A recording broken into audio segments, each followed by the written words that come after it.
Hey, it's Dan with SWI. Today, we're gonna talk about forks. So right here we have a pitchfork, and right here we have a fork in the road. There's one more fork that we can talk about.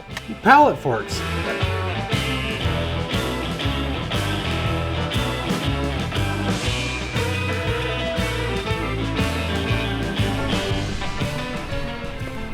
It's a fork sock. I know, right? Who would have thought of it? Like, you're kidding me right now, right? No, I'm not kidding at all. It's really what it is. This little baby, oh, there's two of them. Just like your feet, you gotta have a left and a right. But it doesn't matter what sock goes on what. They're universal. So the nice thing about these fork socks is you're protecting your fork when picking up anything fragile, such as nice vinyl bunks. So the last thing that we wanna do is pick one up, get a rock on it, scratch it. We don't want that.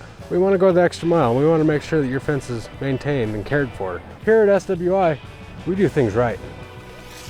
Hey, and if you want one of these, actually not one because there's two, you're gonna want two. You can't fork with one fork, you have to have two forks. But if you want two fork socks, see the link below.